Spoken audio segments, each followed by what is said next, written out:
నమస్కారం. ఎంసీఎన్ వార్తలకి స్వాగతం. ముందుగా ముఖ్యాంశాలు.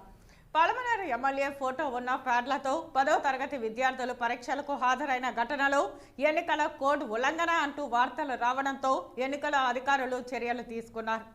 ఎన్నికల షెడ్యూల్ విడుదల చేయడం జరిగిందని, ఎవరైనా మద్యం గాని డబ్బు గాని పంచితే వారి మీద కఠిన చర్యలు తీసుకుని కేసు నమోదు చేస్తామని పలమనేరు డీఎస్పీ మహేశ్వర్ రెడ్డి తెలిపారు.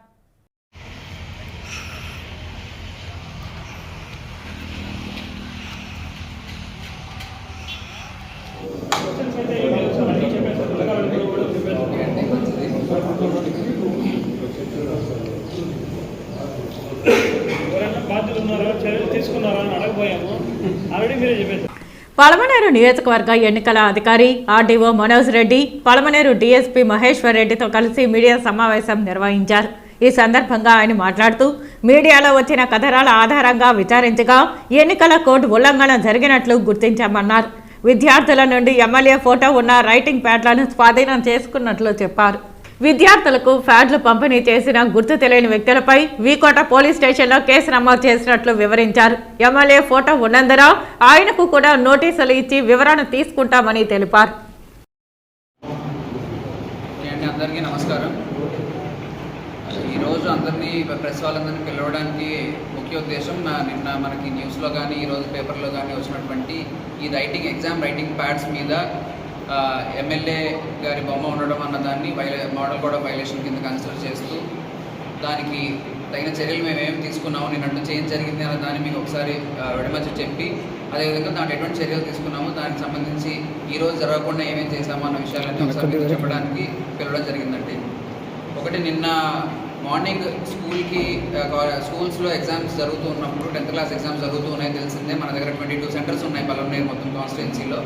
ఆ 22 సెంటర్స్లో జరుగుతున్న ఎగ్జామ్స్లో 10th క్లాస్ స్టూడెంట్స్ ఎస్పెషల్లీ మన వీకోట్లో నిన్న మనకు ఒకటి వెలుగులోకి వచ్చింది. మధ్యాహ్నం ఒక 1 o'clockకి అలా మీలో నుంచి ఒక రిపోర్టర్ కాల్ చేసి, ఇలా జరిగింది సార్, ప్యాడ్స్ మీద ఎమ్మెల్యే గారి బొమ్మ ఉంది, అటువంటి ప్యాడ్స్ అన్ని స్టూడెంట్స్ తీసుకొని వచ్చారు స్కూల్లోకి, అది వైలేషన్ కదా, మోడల్ కోడ్ వైలేషన్ కదా అన్న విషయాన్ని చెప్పడంతో వెంటనే ఒక ఎఫ్ఎస్టీ టీమ్ని, అదేవిధంగా అక్కడ తహసీల్దార్ని, అంటే ఏఆర్ఓగా ఉన్న తహసీల్దార్ గారిని వెంటనే అక్కడ పంపించడం జరిగింది.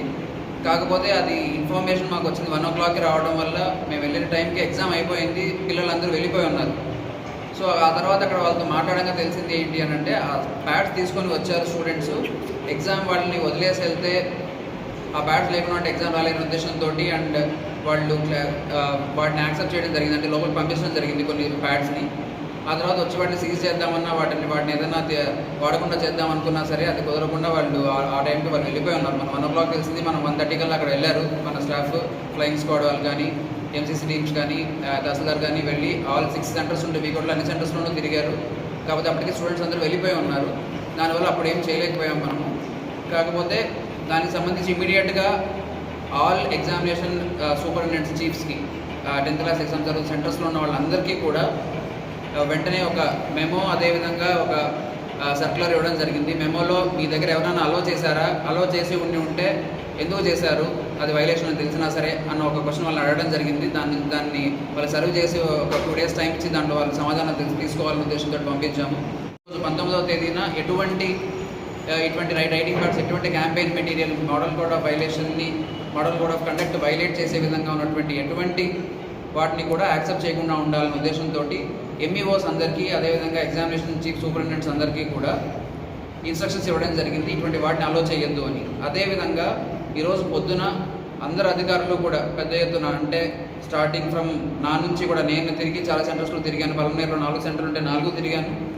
దాంతోపాటు అంటే పలమనేరు అర్బన్లో 4 ఉన్నాయంటే ఆ 4 తిరిగాను. అదేవిధంగా అన్ని సెంటర్స్లో కూడా రూరల్ కానీ, పెద్ద పంజాని కానీ, గంగవరం కానీ, వీకోట కానీ, బైరెడ్డిపల్లి కానీ అన్ని చోట్ల ఉన్నటువంటి సెంటర్స్లో తహసీల్దార్సు, ఎంపీడీఓసు, ఈఓబీఆర్టీసు, ఈ ఫ్లయింగ్ స్క్వాడ్ టీమ్స్లో ఉన్న డీటీసు, VROs ప్రతి సెంటర్ దగ్గర 2 VROs, అదేవిధంగా అర్బన్ ఏరియాస్లో మున్సిపల్ స్టాఫ్ ప్రతి చోట కూడా పెద్ద ఎత్తున మినిమం ఒక 4-5 మంది అన్న ప్రతి ఒక్క సెంటర్ దగ్గర చెక్ చేయడం అనేది జరిగింది, నార్మల్ సెక్యూరిటీ స్టాఫ్ కాకుండా. అదేవిధంగా డిఎస్పీ గారి కోఆర్డినేషన్ తోటి పోలీసులను అక్కడ పంపించడం జరిగింది. అక్కడ వాళ్ళు కూడా చెక్ చేయడం జరిగింది. వాళ్ళకి కూడా ఇన్ఫర్మేషన్ వెళ్ళింది, ఎవరైతే అక్కడ సెక్యూరిటీ ఉంటారో ఎవ్రీడే వాళ్ళందరికీ కూడా ఇన్ఫర్మేషన్ వెళ్ళింది. అందరూ కూడా చెక్ చేశారు.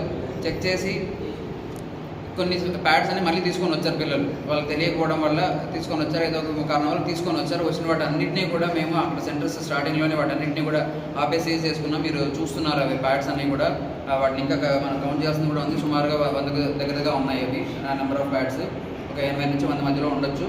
అని ప్యాడ్స్ మేము సీజ్ చేశాము. మిగతావన్నీ కూడా కొంతమంది అక్కడికి వచ్చి ఇలా తీసుకుంటాను ఉద్దేశంతో వాళ్ళు రిటర్న్ వెళ్ళిపోయి వాళ్ళ పేరెంట్స్ ఇచ్చి పంపించేసి వేరే ప్యాడ్స్ కూడా తెచ్చుకున్న సందర్భాలు కూడా మేము చూసాము కల్లారా.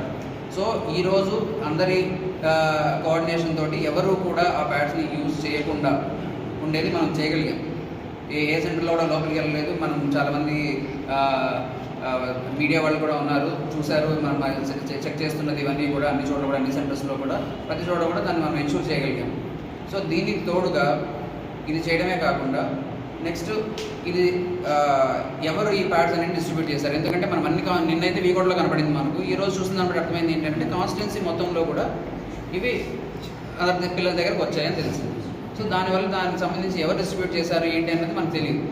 పిల్లల దగ్గర అయితే ఉన్నాయి కానీ ఎవరు డిస్ట్రిబ్యూట్ చేశారు తెలియనందువలన దాని మీద ఎంక్వైరీ ఉండాలి అని అంటే దానికి సంబంధించి ఒక ఎఫ్ఐఆర్ ఫైల్ చేయడం జరిగింది. మన డిఎస్పీ గారి ద్వారా వీకోట సిఐ దగ్గర ఒక ఎఫ్ఐఆర్ ఫైల్ చేయించాము.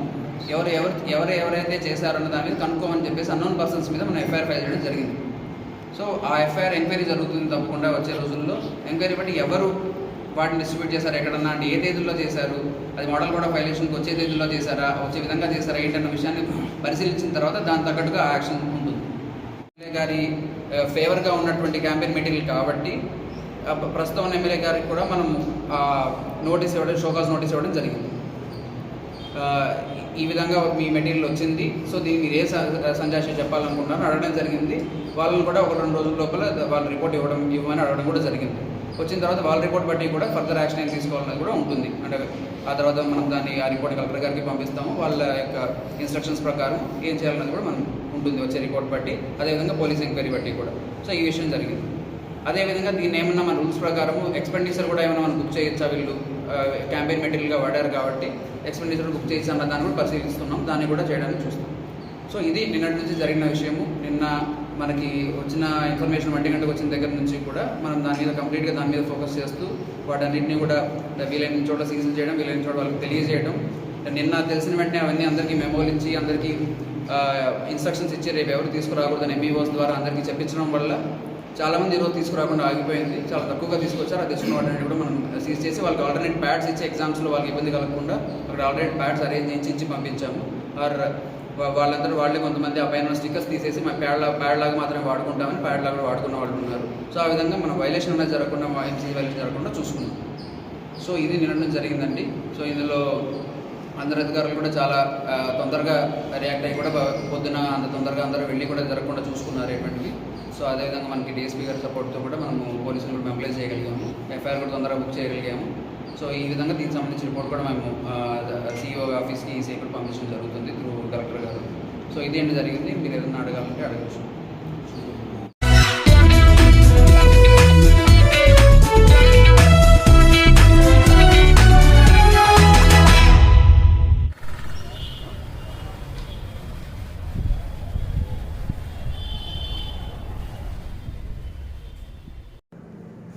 Okay, good morning. మొన్నటి దినం చీఫ్ ఎలక్షన్ కమిషనర్ షెడ్యూల్ విడుదలైన వెంటనే మోడల్ కోడ్ టాప్ కాంటాక్ట్ అంటే 24 గంటల లోపల గవర్నమెంట్ ఆఫీస్లో కానీ ఎటువంటి రాజకీయవేత్తల ఫోటోలు కానీ మినిస్టర్ ఫోటోలు కానీ తీసివేయమని ఇన్స్పెక్షన్స్ ఇవ్వడం జరిగింది. 48 గంటల్లో ఫ్లెక్సీలు కానీ తీయకపోతే వాళ్ళ మీద చర్యలు తీసుకుంటామని తెలిపారు. చెక్ పోస్టులన్నీ అలర్ట్ చేయడం జరిగింది. గండ్రాజుపల్లి, వీకోట, పొంగనూరు, రాజుపల్లి, కాలువపల్లి అన్ని చెక్ పోస్టులలో స్పెషల్ టీం ఏర్పాటు చేయడం జరిగింది. అన్ని వాహనాలు తనిఖీ చేసి పంపిస్తామని బూత్ లెవెల్లో కూడా ఏర్పాటు చేయడం జరిగిందని తెలిపారు. ఎవరైనా మద్యం కానీ డబ్బు కానీ పంచితే వారి మీద కఠిన చర్యలు తీసుకుని కేసు నమోదు చేస్తామని పలమనేరు డీఎస్పీ మహేశ్వర్ రెడ్డి తెలిపారు. చీఫ్ ఎలక్షన్ కమిషనర్ భారతదేశంలో ఎన్నికల షెడ్యూల్ సంబంధించి లోక్సభ, కొన్ని రాష్ట్రాల్లో అసెంబ్లీ సంబంధించి ఎన్నికల షెడ్యూల్ విడుదల చేయడం జరిగింది. అందులో భాగంగా మనకు ఆంధ్రప్రదేశ్కి సంబంధించి లోక్సభ అండ్ అసెంబ్లీ స్థానాలకు సంబంధించి మే 13న ఎలక్షన్ జరుగుతుంది.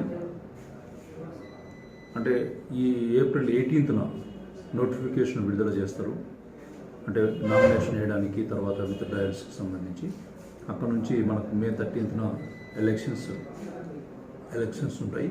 లోక్సభ 25, 175 అసెంబ్లీ స్థానాలకు సంబంధించి షెడ్యూల్ విడుదలైన వెంటనే మనకు మోడల్ కోడ్ ఆఫ్ కండక్ట్ అమల్లోకి వస్తుంది. మోడల్ కోడ్ ఆఫ్ కండక్ట్ అంటే ఏంటంటే ఫస్ట్ 24 అవర్స్ లోపల మన ప్రభుత్వ కార్యాలయాలలో ఎవరైనా రాజకీయ నాయకులకు సంబంధించి, మంత్రుల, మినిస్టర్లకు సంబంధించి గవర్నమెంట్ ఆఫీసెస్లో కానీ ఎనీ గవర్నమెంట్ ఆఫీసెస్లో వాళ్ళ ఫొటోస్ అన్నీ చేయమని చెప్పేసి క్లియర్ ఇన్స్ట్రక్షన్స్ జరిగింది. అదేవిధంగా ఫ్లెక్సీస్ కానీ ఎక్కడన్నా మన సంబంధించి అంటే వీధుల్లో కానీ, తర్వాత విలేజెస్లో కానీ ఈ ఫ్లెక్సీస్, తర్వాత మనకు విగ్రహాలకు సంబంధించి కూడా ఎక్కడైతే ఉన్నాయో వాటన్నిటిని విగ్రహాలకు సంబంధించి కూడా ఒక క్లాత్ కట్టడం అని చెప్పడం జరిగింది. వాళ్ళు ఆ పని చేస్తున్నారు. ఎంపీడీఓస్ అండ్ మున్సిపల్ కమిషనర్స్ వాళ్ళు ఎక్కడైతే ఉన్నాయో దానికి టీమ్స్ ఏర్పాటు చేసేసి ఆ టీమ్స్ ద్వారా కంపల్సరీగా అవన్నీ రిమూవ్ చేయడం జరుగుతుంది. ఈరోజు మధ్యాహ్నంలోగా 3 గంటలలోపు అన్నీ ఉడక తీసేయడం జరుగుతుంది. ఎక్కడ ఉడక ఉండవు. ఒకవేళ అట్లాంటి ఏదన్నా ఉన్నాయని నోటీస్కి వచ్చినాయి అని అంటే కనుక కన్సర్న్ ఆఫీసర్ దాని మీద యాక్షన్ తీసుకుంటారు. 48 అవర్స్ అయిన తర్వాత ఎవరన్నా కానీ సంబంధించి ఇంకా తీసేయకోకుండా ఎవరైనా ఇన్స్టాల్ చేసిన కూడా మోడల్ కోడ్ ఆఫ్ కాంటాక్ట్ కిందకి వస్తుంది. కాబట్టి వాళ్ళపైన చర్య తీసుకోమని చెప్పేసి మనకు ప్రతి కాన్స్టిట్యున్సీలో కూడా 3 ఎంసీసీ టీమ్స్ తిరుగుతూ ఉంటాయి. ఎంసీసీ టీమ్స్లో ఎండిఓ ఆధ్వర్యంలో ఉంటారు. ఎండిఓ సంబంధించి వాళ్ళు కంపల్సరీగా ఎక్కడైతే model code of conduct violation జరుగుతుందో కంపల్సరీగా వాళ్ళ కింద యాక్షన్ తీసుకోమని చెప్పేసి మనకు రిపోర్ట్ ఇవ్వడం జరుగుతుంది కన్సర్న్ పోలీస్ స్టేషన్లో. ఆ model code of conduct violation జరిగితే కంపల్సరీగా మేము కేసు నమోదు చేస్తాం. కాబట్టి ప్రతి ఒక్కరూ కూడా దాన్ని పాటించాలని చెప్పేసి election commission of India already వాళ్ళకు కూడా ఇన్స్ట్రక్షన్స్ ఇవ్వడం జరిగింది. అదేవిధంగా మనకు చెక్ పోస్టులు ఏర్పాటు చేయడం జరిగింది. మన మన పొలంనేరు సబ్ డివిజన్ సంబంధించి ఇప్పుడు ఎస్పీ గారు అంటే చిత్తూరు జిల్లా ఎస్పీ గారు కొన్ని ఇవ్వడం జరిగింది. అందులో మెయిన్గా మనకు గుడిపల్లి చెక్ పోస్ట్ ఒకటి, గన్రాజుపల్లి చెక్ పోస్ట్ ఒకటి, తర్వాత కాలువపల్లి ఒకటి, పుంగునూరు దగ్గర ఒకటి, రాజుపల్లి ఒకటి, తర్వాత వీకోటలో ఒక చెక్ పోస్టు ఇప్పుడు ప్రజెంట్ ఎరెక్ట్ చేయడం జరిగింది. అక్కడ అన్ని ఫెసిలిటీస్ కూడా ఏర్పాటు చేసి చెక్ పోస్టులో వచ్చే వెహికల్స్ అన్నింటినీ తనిఖీ చేయడం జరుగుతుంది. 24/7 అక్కడ ఉంటారు. అందులో ఎస్ఎస్టీ టీమ్స్ కూడా ఉంటాయి, స్టాటిక్ సర్వేలెన్స్ టీమ్స్. ఇవి కాకుండా ఫ్లయింగ్ స్క్వాడ్స్, తర్వాత వీడియో సర్వేలెన్స్ టీమ్స్ కూడా మన సంబంధించి ఆర్ఓ మేమంతా కలిసి కూడా ఒక లిస్ట్ ఇవ్వడం జరిగింది. వాళ్ళందరూ ఆ టీమ్స్ అన్నీ కూడా ఈ కాన్స్టిట్యున్సీలో ప్రతి కాన్స్టిట్యున్సీలో తిరుగుతూ ఉంటారు. కాబట్టి ఒకటే మేము చెప్పేది ఏంటంటే పబ్లిక్ కూడా ఏదైనా సంబంధించి విలువైన సమాచారం ఏదైనా ఇస్తే కనుక దానిపైన యాక్షన్ తీసుకోవడం జరుగుతుంది. అదేవిధంగా మనకు విలేజెస్లో ఏదైతే క్రిటికల్ నార్మల్ అని ఉన్నదో ఈ క్రిటికల్ నార్మల్ పోలీస్ స్టేషన్స్ కూడా విజిట్ చేయడం జరిగింది. దానికి సెక్టరల్ ఆఫీసర్స్ కూడా నియమించడం జరిగింది. అక్కడ ఫెసిలిటీస్, అక్కడ బూత్ లెవెల్లో ఏ విధంగా ఉన్నాయి అనే విషయాలకు సంబంధించి కూడా ఏర్పాటు చేయడం జరిగింది. అక్కడ సంబంధించి ఆ రోజు రూట్ ఆఫీసర్స్ అవన్నీ వెరిఫై చేస్తారు. తర్వాత మనకు ఎక్కడైతే ఈ బార్డర్ చెక్ పోస్ట్ సంబంధించి ఏవైతే ఇల్లీగల్ యాక్టివిటీస్ జరగకపోకుండా ఉండేందుకు గాను అక్కడ చెక్ పోస్టులు ఏర్పాటు చేయడం జరిగింది. కాబట్టి ప్రజలందరూ కూడా ఈ యొక్క ఎలక్షన్ టైంలో పోలీస్ వారికి, మిగతా ఆల్ డిపార్ట్మెంట్స్ వారికి సహకరించవలసిందిగా కోరుచున్నాను. ముఖ్యంగా మనకు బార్డర్ నియర్లీ ఒక 160 కిలోమీటర్స్ బెంగళూరు కర్ణాటక బార్డర్ ఉన్నది. కర్ణాటక బార్డర్లో అన్నిటి చోట్ల కూడా చెక్ పోస్టులు పెట్టడం జరిగింది. అదేవిధంగా ఆ చెక్ పోస్టులు కాకపోకుండా మిగతా టీమ్స్ కూడా తిరుగుతుంటాయి. మనకేంటంటే ఎక్కడన్నా కానీ ఈ డబ్బు అంటే ఈ ఎలక్షన్ టైంలో డబ్బు తీసుకొని రావడము అటు ఉన్నాయంటే ఖచ్చితంగా దాని మీద అంటే ఏ పార్టీకి సంబంధించినదే లేకుంటే ఏంటనేది విచారించి దానిపైన పార్టీకి సంబంధించిన ఏదైతే కంపల్సరీ దాని మీద యాక్షన్ తీసుకుంటారు. అదేవిధంగా ఫ్రీబీస్ అంటే ఓటర్స్కు మభ్యపెట్టడానికి ఫ్రీగా ఇచ్చే ఏదైనా వస్తువులు కానీ దాని మీద వాళ్ళు ప్రింట్ చేసి ఇచ్చేటి కూడా ఈ ఎలక్షన్ కమిషన్ సంబంధించి వస్తుంది. దాంట్లో ఐపీసీ సెక్షన్స్ మేరకు వాళ్ళ మీద చర్య తీసుకుంటాం. వాళ్ళను అరెస్ట్ చేసి కూడా చేస్తాం. అదేవిధంగా మద్యము మెయిన్గా మనకు ఏంటంటే కర్ణాటక నుంచి ఇక్కడికి వస్తుంది కాబట్టి దాని మీద ఎక్కువ నిఘా ఉంచడం అనేది కంటిన్యూగా డే అండ్ నైట్ మా వాళ్ళు తిరుగుతుంటారు. ఇన్ఫర్మేషన్ పెట్టుకొని వాళ్ళ మీద కఠినంగా చర్య తీసుకొని పడతాం. అదేవిధంగా వారిపైన బైండ్ ఓవర్ కూడా చేపించేసి వాళ్ళ మీద సీట్స్ కూడా ఓపెన్ చేస్తున్నాం. ఎవరైతే మద్యం తీసుకొస్తారో వాళ్ళ మీద సీట్స్ కూడా ఓపెన్ చేస్తాం. ఎలక్షన్ సైడ్ వాళ్ళ మీద వాచ్ పెడతాం. పాల్గొన్నట్టయితే అతన్ని గుడ్ బిహేవియర్లో ఉంచడానికి మనం బైండ్ ఓవర్ చేస్తాం. ఇప్పుడే కాదు ఎప్పుడైనా అంటే ఎలక్షన్స్ వచ్చినాయని కాదు మిగతా టైంలో కూడా వాళ్ళను బైండ్ ఓవర్ చేసి ఎటువంటి పరిస్థితుల్లో వాళ్ళు మళ్ళీ ఫర్దర్ అఫెన్సెస్ చేయకపోకుండా మనం వాళ్ళు గుడ్ బిహేవియర్ కోసం ఎంఆర్ఓ దగ్గర మనం పెట్టడం జరుగుతుంది. ఒకవేళ వేరే కేసులో ఇన్వాల్వ్ అయినారంటే మనము ఏదైతే షూరిటీ పెట్టింటామో ఆ 4 ఫీచర్కి సంబంధించి మనం వాళ్ళకు ఎంఆర్ఓకు లెటర్ రాయడం జరుగుతుంది. వాళ్ళు కన్నా అమౌంట్ కట్టకపోతే రిమాండ్ కూడా పోతారు. ఆ పవర్స్ ఎంఆర్ఓ గారికి ఉన్నాయి కాబట్టి అందుకోసం మేము వాళ్ళ గుడ్ బిహేవియర్ కోసమే ఇవన్నీ చేస్తాం కానీ వేరే విధంగా ఏం కాదు. కాబట్టి ప్రజలు అది గమనించాలని చెప్పి కోరుకుంటున్నాం.